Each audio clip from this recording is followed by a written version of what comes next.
नमस्कार दोस्तों, welcome back to our channel money Chilchor. Reserve bank of India की तरफ से लोन ईएमआई एनपीए से रिलेटेड नए नोटिफिकेशन आ चुके हैं, जिसमें रिजर्व बैंक ऑफ इंडिया ने सभी बैंक और एनबीएफसी कंपनी को डायरेक्शन दिया है कि लोन एनपीए है, जितने भी लोन ईएमआई जो बैड लोन्स में कन्वर्ट होने वाले हैं, उनका कोई भी मैन्युअली उनको एनपीए में कन्वर्ट नहीं किया जाएगा। कोई भी बैंक या एनबीएफसी कंपनी के रिप्रेजेंटेटिव डायरेक्टली मैन्युअली उसके अंदर इंटरवेंशन नहीं करेंगे। जो भी लोन ईएमआई एनपीए होने वाली है, जो बैड लोन्स है, वो ऑटोमेटिकली एनपीए कैटेगराइज होगा और उसी के बाद जो नोटिफिकेशन है कस्टमरों को भेजी जाएगी।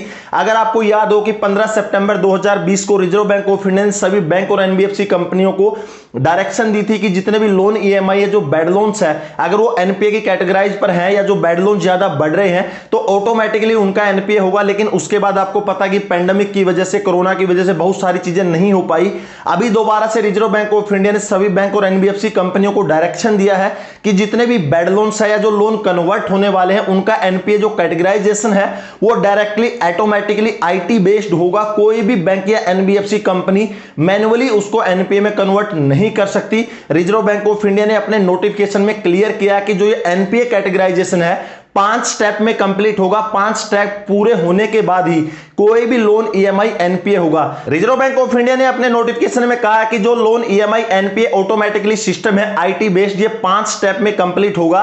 लोन एंड एसेट को ऑटोमेटिकली क्लासिफाई करेगा आईटी बेस्ड के द्वारा। उसके बाद ही एनपीए का जो लेटर है या एनपीए का मैसेज कस्टमर को भेजा जाएगा, जिसको 5 स्टेप में डिवाइड किया गया है। आरबीआई ने कहा कि सबसे पहले जिस भी कस्टमर ने लोन ईएमआई नहीं चुकाया है या जो बैड लोन्स में कन्वर्ट हो गए हैं, उन सभी लोन को एक बार वेरिफिकेशन करेगा। वेरिफिकेशन करने के बाद जैसे ही वेरीफाई हो जाता है कि हां ये लोन बैड लोन्स या एनपीए में कैटेगराइज करने की जरूरत है, उसके बाद जो सेकंड स्टेप है, अगर सिक्योर लोन है या अनसिक्योर लोन है, तो उसके बाद सभी बैंक या एनबीएफसी कंपनी जिस भी कस्टमर ने लोन लिया है, जो उनका एसेट क्लासिफिकेशन करेगा ऑटोमेटिकली। मान के चलिए कि आपने कोई भी लोन लिया है, जैसे 1 लाख रुपए का, 2 लाख रुपए का, अगर आपका सिक्योर लोन है तो उस पर पहले जो एसेट क्लासिफिकेशन है कि जो लोन दिया गया है वो किसके बेस पर दिया गया है, किस कोलेटरल पर दिया गया है और उसका एसेट क्लासिफिकेशन कितना है। मान के चलिए अगर आपका लोन है, होम लोन है, अगर आपने होम लोन लिया है, उस होम लोन की पूरा एसेट क्लासिफिकेशन होगा कि जो लोन दिया गया है क्या वो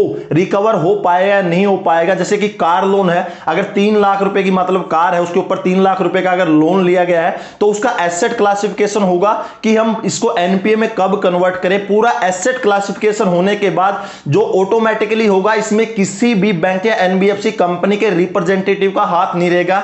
ये पूरा सिस्टम आईटी बेस्ड रहेगा।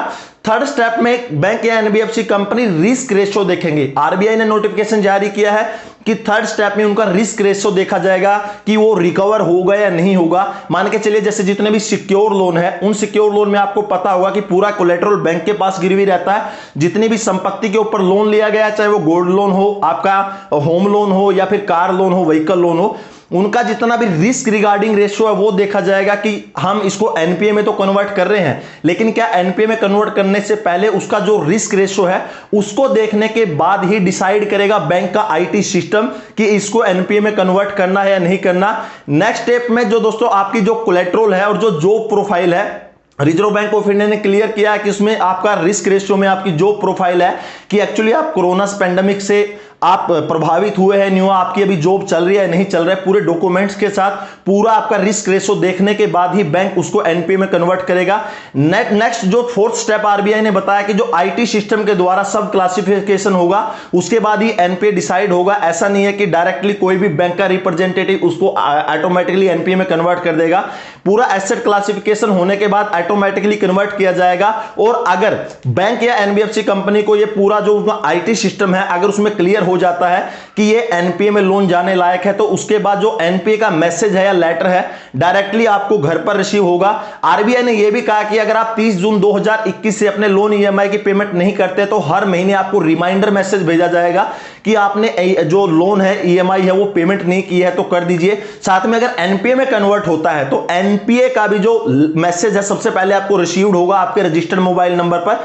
उसके बाद जो लेटर है वो भी डायरेक्टली डिस्पैच किया जाएगा आपके घर पर या फिर जहां का एड्रेस आपने दिया है। रिजर्व बैंक ऑफ इंडिया ने कहा है कि जो इसकी स्टार्टिंग डेट है 30 जून 2000 रखी है, 30 जून 2021 से सभी बैंक और एनबीएफसी कंपनी के जितने भी लोन है, जो बैड लोन्स है, वो ऑटोमेटिकली रिकॉग्नाइजेशन किए जाएंगे जाएंगे कि क्या इसको एनपीए में कन्वर्ट करना है या नहीं करना है, कि बैड लोन्स में कन्वर्ट करना है या नहीं करना है। इसमें डायरेक्टली आरबीआई ने कहा है कि जो मैनुअल इंटरवेंशन है इसमें किसी को अभी नहीं होगा। मान के चलिए बहुत सारे बैंक और एनबीएफसी कंपनियों के आपके पास फोन आ रहे होंगे कि आपका लोन एनपीए में कन्वर्ट कर दिया है, आपका लोन हम एनपीए में कन्वर्ट करने जा रहे हैं, या आपका लोन है अभी बैड लोन्स में चला गया। लेकिन आरबीआई ने क्लियर कर दिया कि इसके अंदर कोई भी मैनुअल इंटरवेंशन नहीं होगा, कोई भी बैंक का रिप्रेजेंटेटिव डायरेक्टली लोन को एनपीए में नहीं कन्वर्ट किया जाएगा। एक जो आईटी बेस्ड सिस्टम है, आईटी बेस्ड सिस्टम बनाया जाएगा सॉफ्टवेयर की तरह। आपको पता होगा जैसे कि आपका सिविल स्कोर रहता है, इस तरह का आईटी बेस्ड सॉफ्टवेयर के काम करेगा। उस सॉफ्टवेयर में सब कुछ आपकी डिटेल डाली जाएंगी। डिटेल डालने के बाद आपका रिस्क रिवार्डिंग रेशो है, आपके बाद उसका जो लोन ईएमआई कितना चल रहा है, उसके बाद जो रिकवरी होगा या नहीं होगा, आपका जो प्रोफाइल है, आपका एसेट एलोकेशन है, पूरा का पूरा वेरीफाई करने के बाद ही जो बैंक का जो आईटी सिस्टम है अपने आप उसके लोन ईएमआई को एनपीए की कैटेगराइज पर लाएगा कि ये एनपीए में कन्वर्ट करने लायक है या नहीं है। और उधर से ही लोन राइट ऑफ का ऑप्शन भी बैंकों ने कहा है कि अगर कोई लोन ऐसे लग रहा है कि जिसका रिस्क रेशियो कि उसको रिकवर नहीं किया जा सकता। आपको पता है कि बहुत सारे ऐसे पर्सनल लोन है या अनसिक्योर लोन है जिसको रिकवर करना बैंक के द्वारा बहुत ही मुश्किल है। तो रिजर्व बैंक ऑफ इंडिया ने कहा कि साथ में इसके अंदर जो लोन राइट ऑफ का ऑप्शन भी रहेगा। ऑटोमेटिकली जो आईटी सिस्टम है वो डिसाइड करेगा कि इसको एनपीए में कन्वर्ट कब करना है, रिस्क रिवार्डिंग देख के। साथ में इसके ऊपर जो फुली ऑटोमेटिकली सिस्टम के द्वारा लोन राइट ऑफ का भी वो पॉइंट रखा गया है। यानी आरबीआई ने दोस्तों क्लियर कर दिया कि 30 जून 2021 से अगर आपका आपने कोई लोन ईएमआई की किस्त नहीं भरी है तो अगर वो लोन एनपीए होगा तो फुली ऑटोमेटिकली सिस्टम के द्वारा होगा। कोई भी बैंक या एनबीएफसी कंपनी उसके अंदर इंटरवेंशन नहीं कर सकती कि आपका लोन अभी एनपीए में चला गया। लेकिन इधर अभी भी एक सवाल बाकी है, क्या लोन ईएमआई जो एनपीए होना 30 जून से स्टार्ट होगा या फिर सितंबर से? क्योंकि इसका जस्टिफिकेशन अभी भी क्लियर नहीं हो पा रहा है। इसको देखते हुए तो ऐसा लग रहा है कि 30 जून 2021 से ही सभी बैंक या एनबीएफसी कंपनी लोन को जितना है एनपीए में कन्वर्ट करेंगे। क्योंकि आपको पता होगा कि अभी 3 महीने का और एक्सटेंडेड टाइम मिल सकता है। लेकिन दोस्तों अभी क्लियर नहीं है क्योंकि सुप्रीम कोर्ट में भी इससे रिलेटेड केस जा रखा है कि 30 मार्च 2021 के बाद ही लोन ईएमआई एनपीए जो कैटेगराइजेशन है उसकी डेट है उधर से कैलकुलेट होना चाहिए। लेकिन अभी तक कंफर्म नहीं है। लेकिन जो लोन ईएमआई ऑटोमेटिक सिस्टम है ये 30 जून 2021 से शुरू होगा। आरबीआई की गाइडलाइंस आ चुकी हैं और सभी बैंक और एनबीएफसी कंपनी अपने सॉफ्टवेयर भी इससे रिलेटेड अपडेट कर रहे हैं कि जल्दी से जल्दी 30 जून 2021 से ऑटोमेटिकली सिस्टम स्टार्ट हो जाए। फिर दोस्तों ये प्रॉब्लम नहीं रहेगी कि बैंक वाले आपको कॉल करेंगे कि आपका लोन एनपीए में कन्वर्ट हो चुका है या करने वाले हैं।